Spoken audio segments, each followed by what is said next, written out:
I time my quizzes. Let's talk about the pros and cons of doing this. Why have timed assignments and quizzes? Well, it encourages time management. It stimulates real-world pressure because when they get a job, they're going to have to do some things efficiently.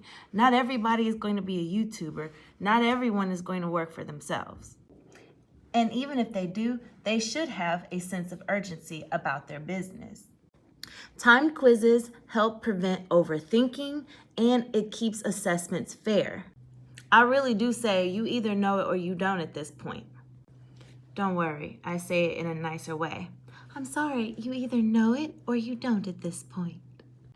Also, when you have a quiz, it should be shorter in length than a test in my book. It's just supposed to assess one or two standards and not encapsulate a whole unit.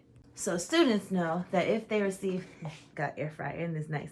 But students know if they get a quiz, it should be shorter than a test.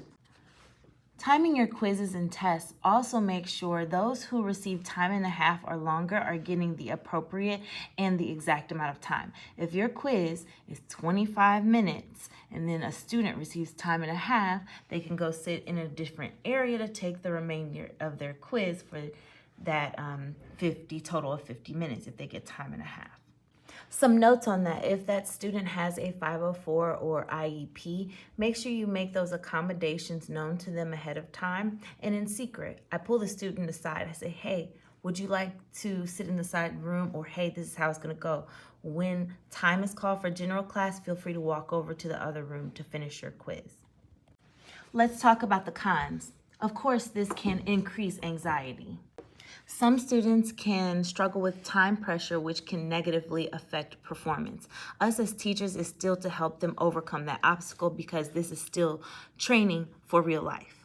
Sometimes speed does not reflect the true understanding of performance. And in that case, that's why we have 504s in place in IEPs. But remember, extra time is not unlimited time.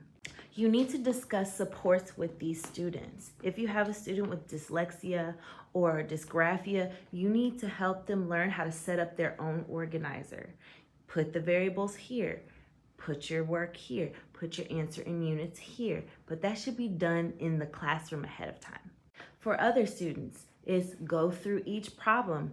Divide up your time. If this problem is 5 points, maybe you want to reserve more time for it. Save 2 minutes for review. With that being said, that's just a snippet of what I do for my quizzes. Please let me know what you do in the comments. Subscribe.